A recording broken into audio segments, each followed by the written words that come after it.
পর এমন স্নিগ্ধ একটা সকাল দেখার সৌভাগ্য হলো, মনটা পুরোপুরি ফ্রেশ হয়ে গেল। আসসালামু আলাইকুম, welcome back to my another video. I hope সকল আপু ভাইয়েরা আল্লাহর অশেষ রহমতে ভালো আছেন এবং সুস্থ আছেন। আমিও ইনশাল্লাহ আপনাদের দোয়া এবং আল্লাহর অশেষ রহমতে আলহামদুলিল্লাহ অনেক ভালো আছি। গতকাল রাত্রে ভীষণ তাড়াহুড়া করে চলে আসছিলাম বাবার বাড়িতে, যদিও তার আগের দিনেই প্ল্যান প্রোগ্রাম ছিল।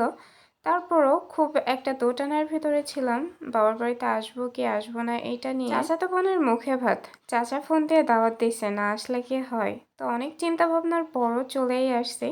আসলে চিন্তা ভাবনাটা করার একটা কারণ ছিল, সবেমাত্র রুহিমনির ওই দিনই পরীক্ষাটা শেষ হয়েছিল। রাতে আসার কারণে তেমন কোনো ভিডিও ফুটেজ নিতে পারিনি। সকাল থেকে ভিডিও ফুটেজটা স্টার্ট করছি। সকালে ঘুম ভেঙে গেল বাইরের হট্টগোলে। গ্রাম বলতেই সবাই এক জায়গায়, আর অনুষ্ঠান হলে তো আমার চাচাতো বোনের মুখে ভাত। তোর নানা বাড়ির থেকে 2টা ছাগল দিছে, সেটাই এখানে জবাই হচ্ছে। আর এই যে আপনাদের ভাইয়াও বের হয়ে গেছে, আর আমিও পিছে পিছে ক্যামেরাটা নিয়ে ভিডিও শুরু করে দিয়েছি। গাড়িতে যে পিচ্চিটাকে দেখতে পাচ্ছেন, এটা হচ্ছে আমার চাচাতো ভাই, আর এর ছোট যে বোনটা, তারই মুখে ভাত। আমার ভাই বোনগুলা এখনো অনেক বেশি ছোট, এদের বিয়ে দেখে যেতে পারবো কিনা এইটা নিয়ে আমি মাঝে মাঝে দুশ্চিন্তা করি। দুশ্চিন্তা করে আর কি করবো, আল্লাহ যদি নসিবে লিখে থাকে হয়তোবা দেখে যেতে পারবো, বাট তখন হয়তোবা বুড়া খুনখুনে হয়ে যাব, কি আর করার। একদিকে যেমন চাচাতো ভাই বোনগুলা এত ছোট, আবার আরেকদিকে কিন্তু আমার চাচাতো ভাইয়ের বাচ্চাও হয়ে গেছে, তো সব মিলেমিশে একাকার বর্তমানে। আর এখানে রুহিমনিও ঘুম থেকে উঠে গেছে। আমি বারবার করে বলছিলাম ওকে সোয়েটার পরে নিতে, বাইরে মোটামুটি ঠান্ডা, যদিও আমাদের এখানে মানে আমরা যেখানে থাকি সেখানে ঠান্ডা না হলেও আমাদের গ্রামের বাড়িতে ঠান্ডা পড়ে গেছে। অনেকদিন পরেই বাবার বাড়িতে আসলাম। কিছুদিন তো রুহির পরীক্ষা নিয়ে এত ব্যস্ততার ভিতরে ছিলাম, এরকম একটা রিল্যাক্স আমারও প্রয়োজন ছিল, যার কারণে দাওয়াত পাওয়ার সাথে সাথে একটু দেরি করি নাই, চলে আসছি। আজ আমি প্রায় 1 সপ্তাহ হচ্ছে আমার এই চ্যানেলটাতে বড় কোনো ভিডিও শেয়ার করি নাই, যার কারণে আমার অনেক কাছের এবং ভালোবাসার আপুরা বারবার আমাকে কমেন্ট করছে যে আপু তোমার কি হয়েছে, তুমি ভিডিও আপলোড দিচ্ছ না। সত্যি কথা বলতে অনেক বেশি ক্লান্ত হয়ে গেছি এই সাকসেসের পিছনে দৌড়াতে দৌড়াতেই। জানি না কবে সাকসেস পাবো, বাট যখন খুব বেশি ক্লান্ত হয়ে যায় তখন এই জিনিসটা থেকে একটু দূরে সরে যায়। সত্যি কথা বলতে একঘেয়েমি কোনো কিছুই আর ভালো লাগে না। যাই হোক, এগুলা বাদ দিয়ে আসি বাবার বাড়ির ভিডিওর মেন টপিকে। এই যে আমরা কিন্তু রাস্তায় বের হয়ে গেছি, আর এটা হচ্ছে আমার ছোট ভাইয়ের মানে ছেলে। তো সে তার ফুপার কোলে উঠেই মোটামুটি বাইরে ঘোরাঘুরি করছে। আর দুঃখের বিষয় কি জানেন, এখানে সে তার ফুপুকে চিনে না, সে তার ফুপাকে খুব ভালো করে চিনে। আমি যে একটা দিন ওখানে ছিলাম, তাকে আমি একবারের জন্য আমার কোলে নিতে পারি নাই, কিন্তু সে যতবারই তার ফুপাকে দেখছে হাত বাড়িয়ে তার কোলে চলে গেছে। আমাদের বাড়িতে আসলে আপনাদের ভাইয়া যতই ব্রাশ আনুক না কেন, তার এই জিনিসটা লাগবেই লাগবে, নিমের দাঁতন। তো নিমের দাঁতন নিতে সে এই ঘের পাড়ে আসছে, আর এসেই দেখে পাশের ঘেরে মাছ ধরছে।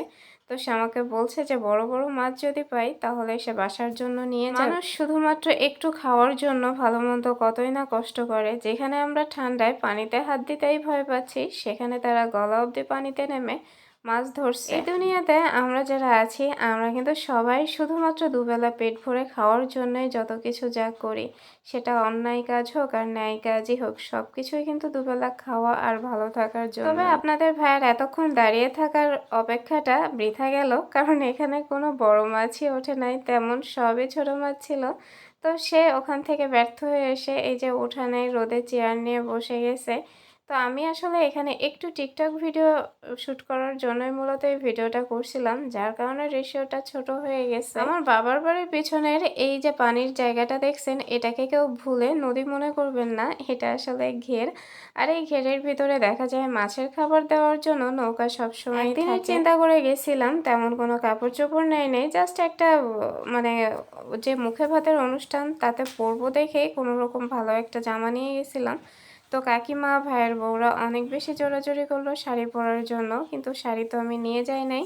মেজো চাচি তার শাড়িটা বের করে দিছে, তো সেটাই পরে নিয়েছি। মাশাআল্লাহ, এই শাড়িটা অনেক বেশি সুন্দর। এটা কিন্তু আমার বিয়ের আগের থেকে আমার মেজো চাচির শাড়ি হয়েই আছে, মানে সে কিনছে।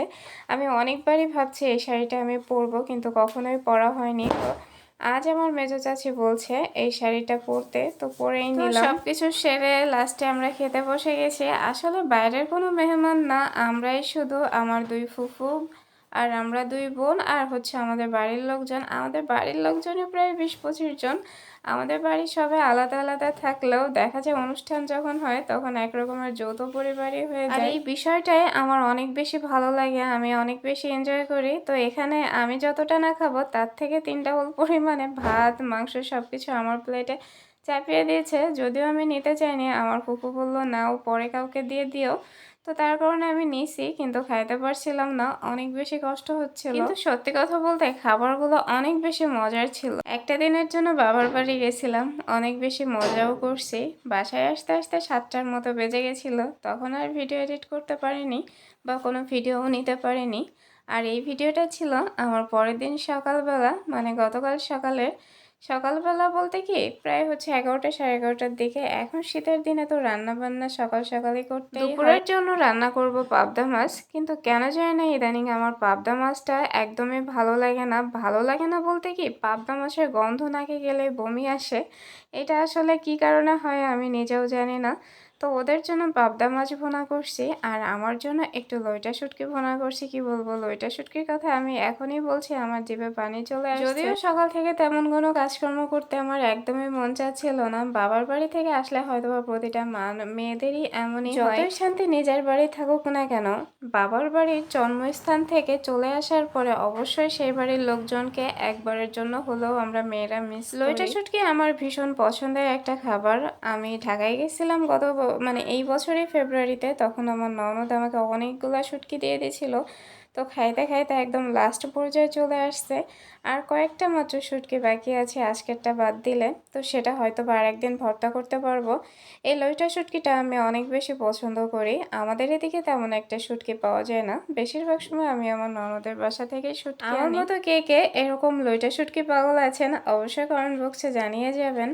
যদিও আমি লইটা শুটকিটা একটু টমেটো পেস্ট করে দেই, কিন্তু আজ আমার ফ্রিজে টমেটো না থাকাতেই জাস্ট সিম্পলি ভুনা করছি। আর লইটা শুটকি ভুনা যারা লইটা শুটকি খেতে পছন্দ করে তারা তো আমার মনে হয় কম বেশি। ফার্স্টে আমি শুটকিটাকে টেলে নিয়েছি, দেন গরম পানির ভেতরে কিছুটা সময় ভিজিয়ে রেখে ভালো মতো পরিষ্কার করে নিয়েছি।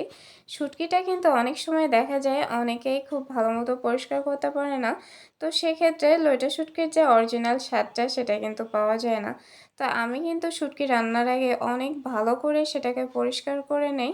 তারপরে আমি পেঁয়াজ কুচি, রসুন দিয়ে নিয়েছি, সেটাকে ভালো মতো ভেজে নিয়ে আমি অ্যাড করে দিয়েছি রসুন বাটা। তারপরে এক করে মরিচ গুঁড়া, লবণ, হলুদ গুঁড়া, জিরা সব কিছু দিয়ে মশলাটাকে ভালো মতো কষিয়ে নিয়েছি। দেন আমি অ্যাড করে দিয়েছি লইটা শুটকি। আর এভাবেই তৈরি হয়ে গেছে আমার লইটা শুটকি ভুনা, যেটা গরম ভাতের সাথে খেতে ভীষণ ভীষণ মজা লাগে। আমার ভিডিওগুলো আপনাদের কাছে কেমন লাগে অবশ্যই কমেন্ট বক্সে জানাবেন। সবাই ভালো থাকবেন, সুস্থ থাকবেন।